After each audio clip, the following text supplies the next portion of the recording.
Hello and welcome to Lightways at Life Astrologer with me, Anna Isabel. And I'm very excited because today my guest is Christian König. Hello, Christian. Hello, Anna. Hello, everyone. I hope I got your surname correct. I'm never quite sure of the pronunciation when there's the two little dots over the O. You know this guy from Star Trek, Walter Koenig. Mostly when I'm in the UK, they all say Koenig. The right way to pronounce it is König. König. Okay, thank König. And you know, I'm very proud of it. By wedding, I become König. And it means in German, it means king. So I'm Oh, very king. Oh, well, that's actually not a bad link to what we are going to discuss today because you caught my attention because of a talk that you gave for the Astrological Lodge of London, called By the Rivers of Babylon. Yes. And if we're going from the idea of royalty, because I believe that the Babylonians, it was the astrology was used primarily by royalty. Yes, for the king and for the land, and of course for the harvest to forecast what the harvest might be. So now we're neatly in this realm of the Babylonian kings. I'm curious because your talk was looking at the different approach to astrology. And so how did their approach to astrology differ from the way in which we predominantly use it today? The way I used to explain it is that when we're doing normal astrology, we are dealing with a chart, of course we do. And the chart is an ingenious map of the sky, but it's not the sky itself. So for me, that's the main difference. The Babylonians and the Egyptians, of course, used to look directly to the sky and try to get meaning out of it, what they see. So you see what you get, you interpret what you see at the starry sky, and you don't use a map. The chart is, of course, an ingenious Greek invention.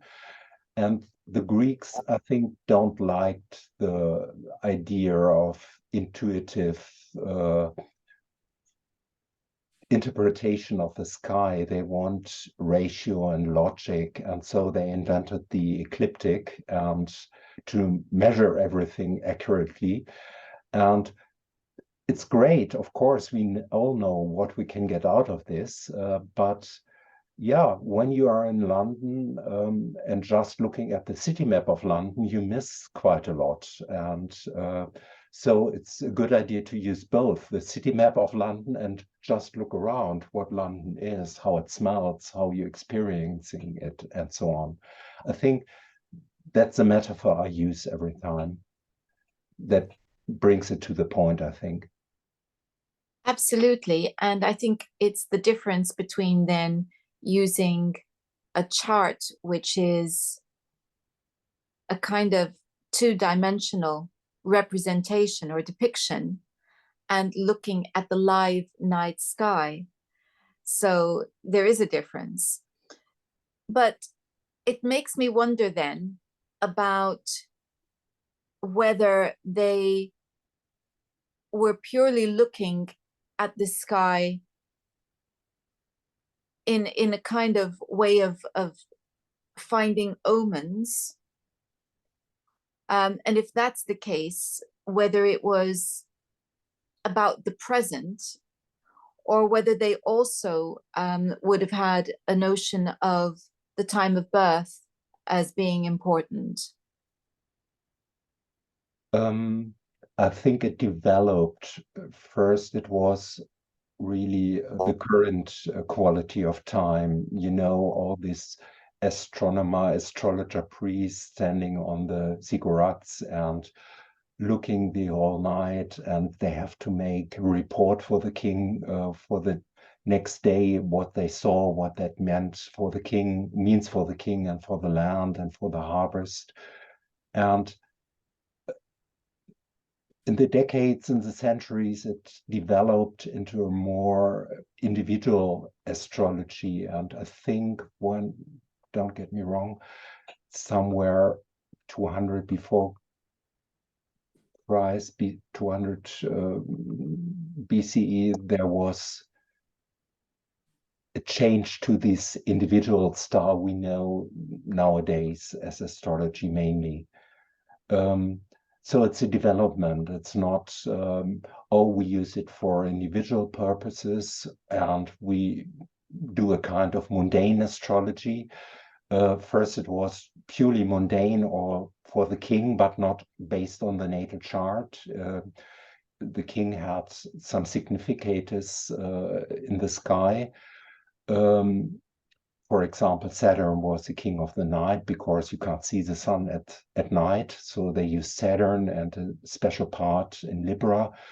And depending what planets are there, how bright are the planets, for example, Saturn for the king, that was an omen for the kingship in these current times.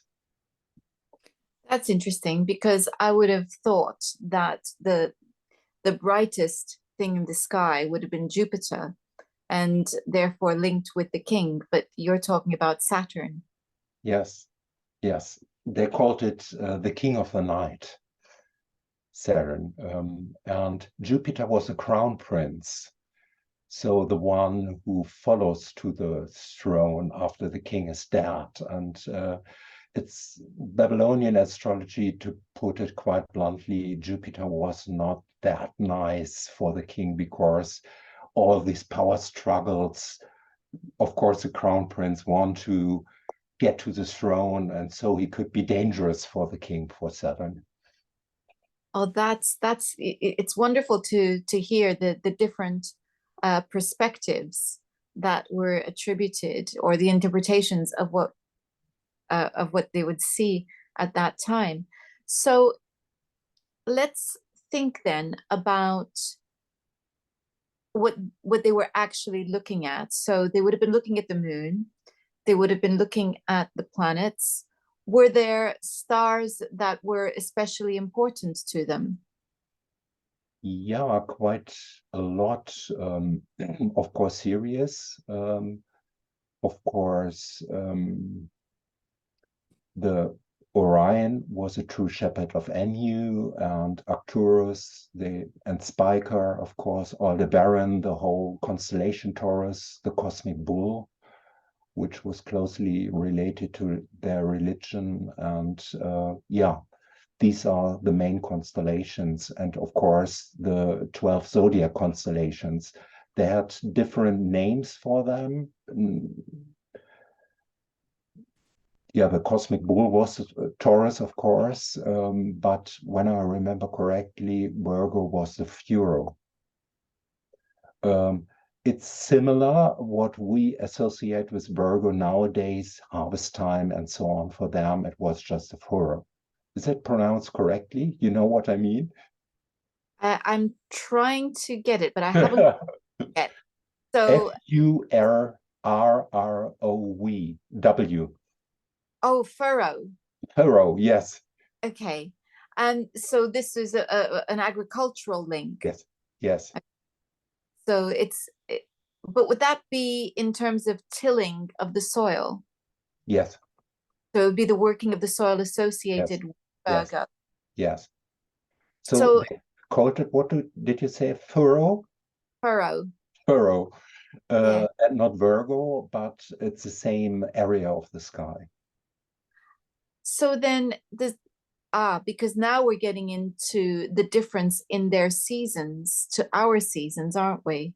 Because we think of that constellation as being related to harvest time.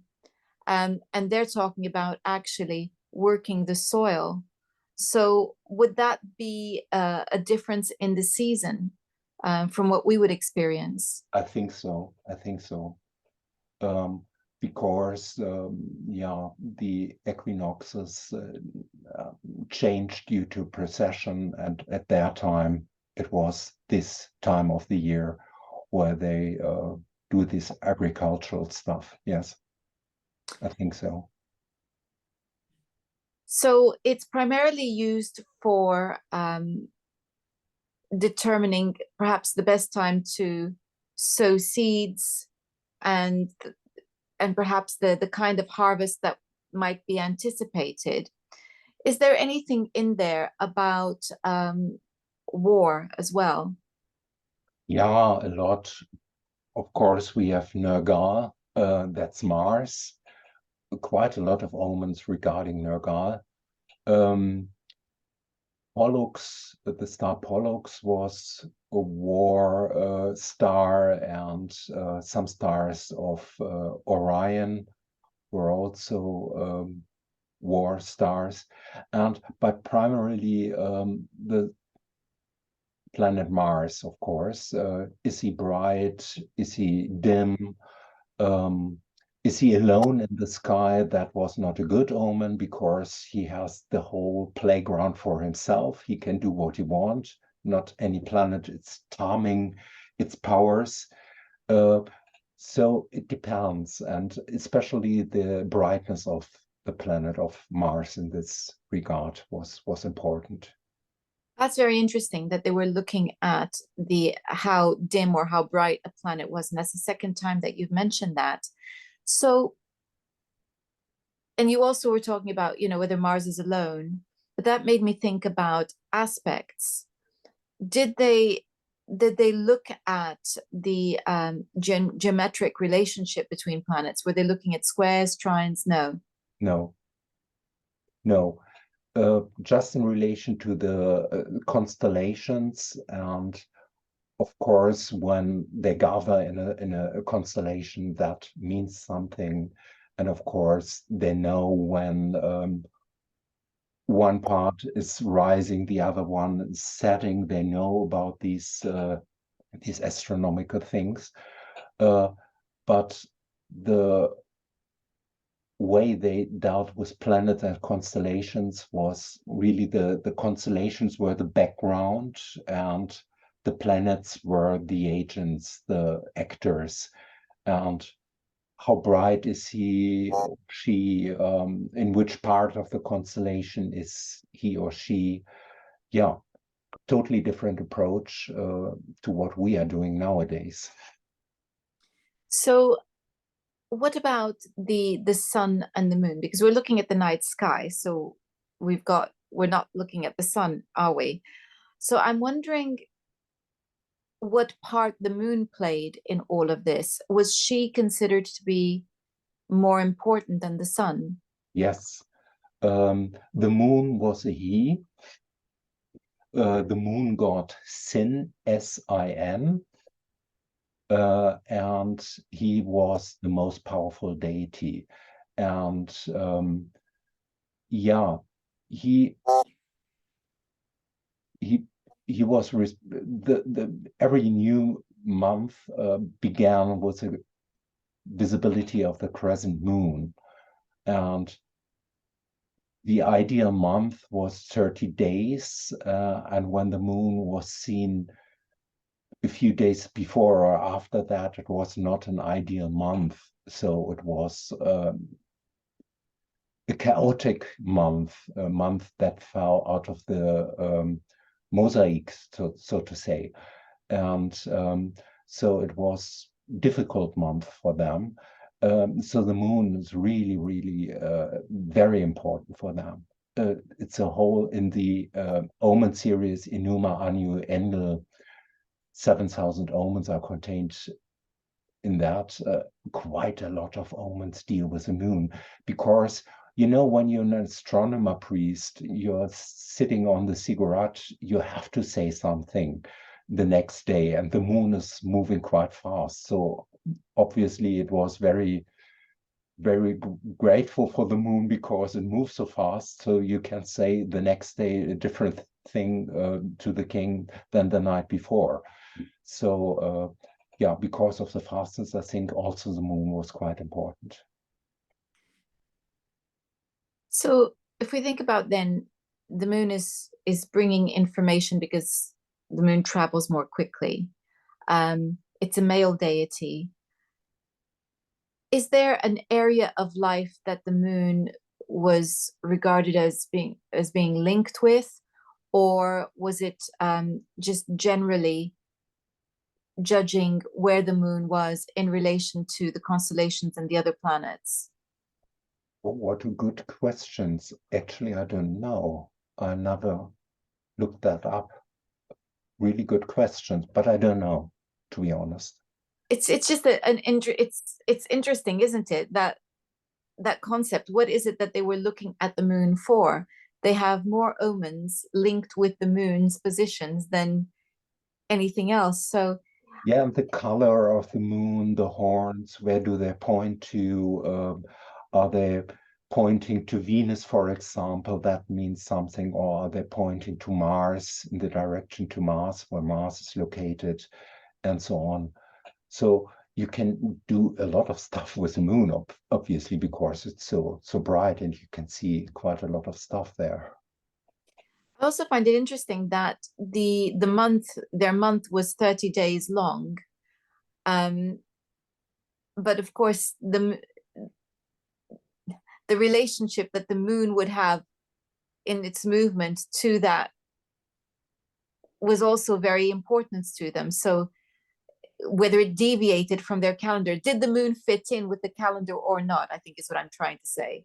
They know about these few leap days, so to speak, and they were special days of the year. So they know about this, that the moon rhythm does not quite fit to the solar rhythm. And so they added a few days every year to synchronize both calendars, so to speak. And yeah, there were special days before the new year starts. And also when the moon comes a few days too late or too early, that also meant something for the new year, obviously. Yeah. So the moon is a more important deity than the sun. On the other hand, the calendar seems to be following the sun. That seems to be an interesting difference there, that they weren't using a lunar calendar, that they were No, using a solar calendar.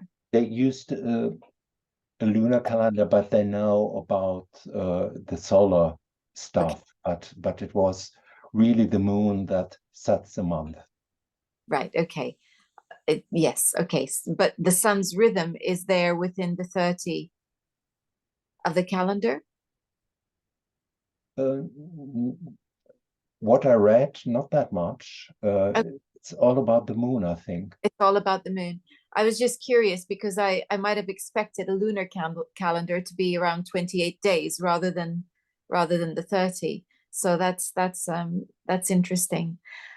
So But you know, there's so much stuff there about all the omens and how they did this, and not all the tablets of the Enuma annual series are translated now. A lot of stuff is still untranslated, and we actually don't know that much about all this stuff, how it actually worked and how their astrology were. So it never can be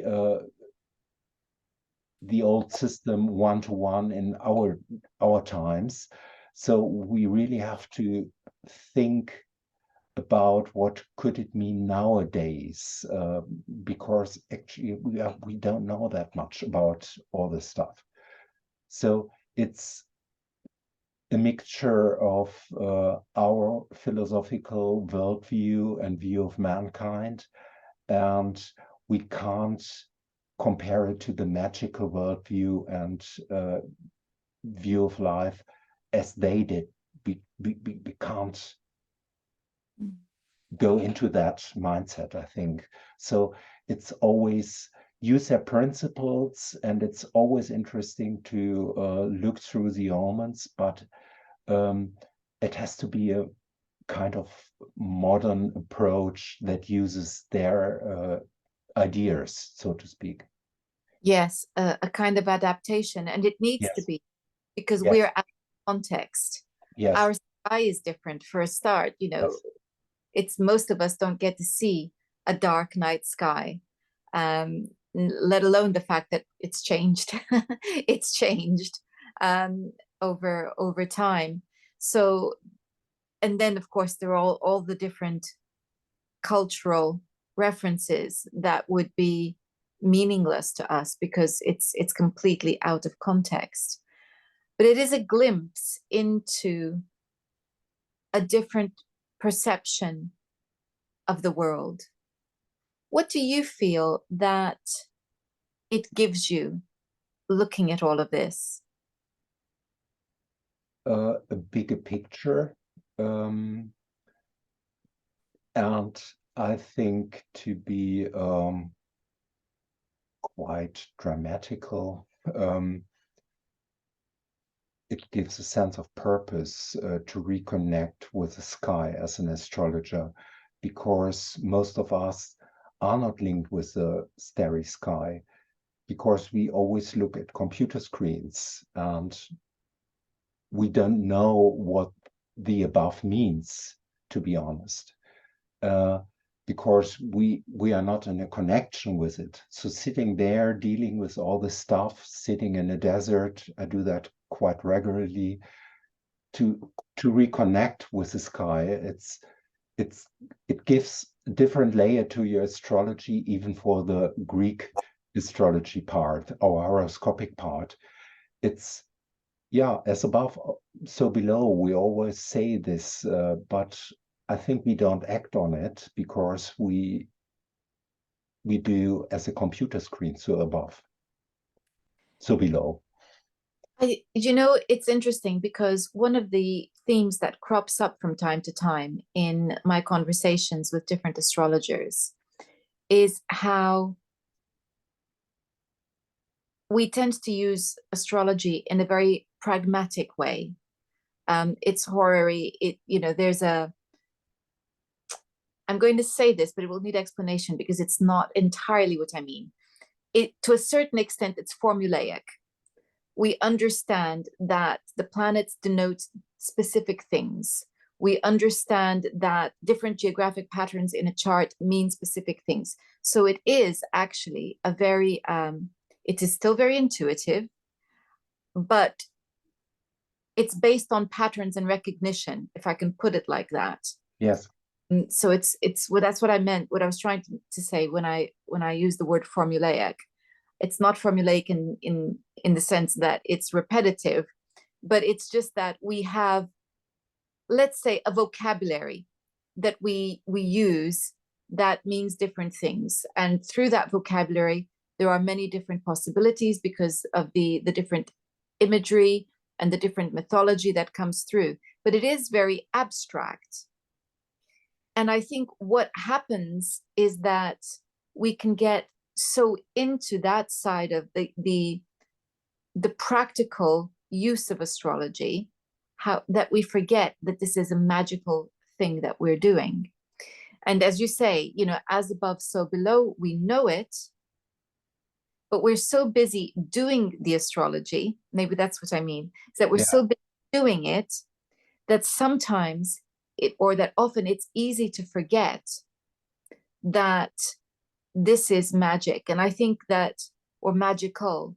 And I think that when when we have the opportunity to stand somewhere in the dark and look at the sky and appreciate the vastness of it, the infinity of it, with the stars and the planets and sometimes the comets and the moon in all her beauty, then we have, I think, perhaps a glimpse yes. to the magical world of our ancient ancestors. I love the word glimpse. That's nice. Yeah. It's because that's what it is, isn't it? We're Yes. living a world that's very divorced from nature. It's become extremely artificial.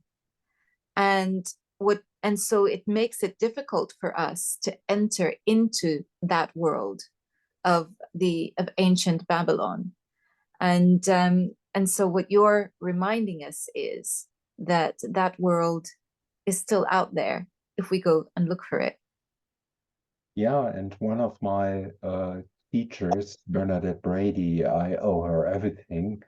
Uh, she used to say, this is what is important, this this connection, to go out and watch the stars and feel it, and not just look at the chart. The chart's wonderful, but there's more than the chart, and it's get it's it is getting three-dimensional when you add these different layer of, for example, Babylonian or Egyptian astrology, or contemporary Babylonian Egyptian astrology, whatever you want to call it, when you try to connect with the stars. It is actually, we are fortunate enough, my partner and I, to live in a double aspect house, which is fairly high up, and stands a bit taller than the houses around it.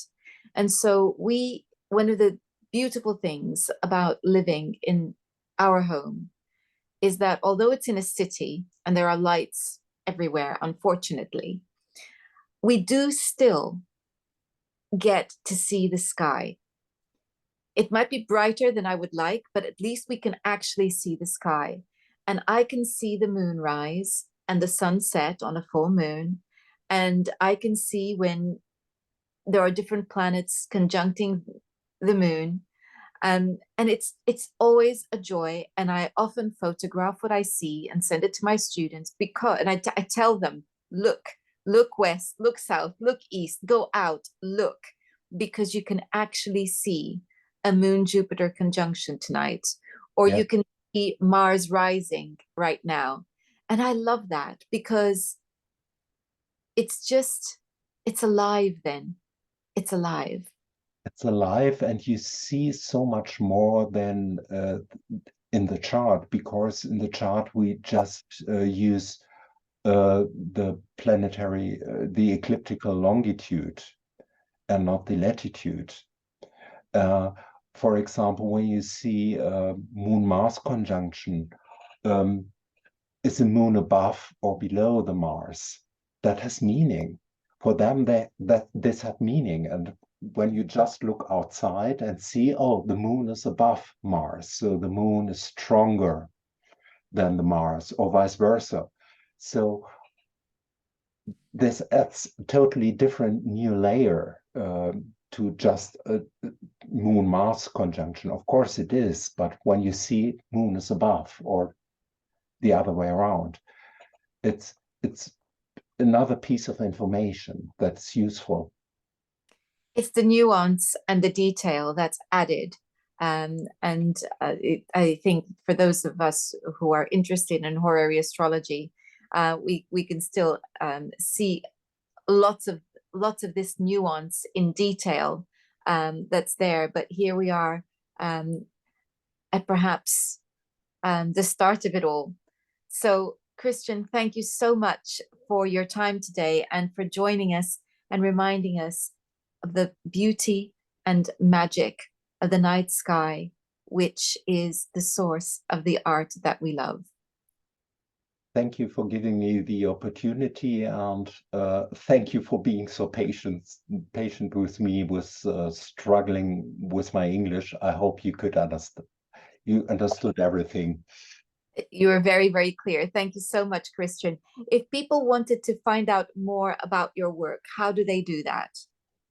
Oh, I used to have a website, but now it's under construction for nearly 3 years, because so much to do and so much work. Probably next year it will be up again. And what about social media? Can anybody find you on social media? Uh, I'm most of the time I'm an old guy. I'm on Facebook. Okay, that's fine. We can find you on Facebook.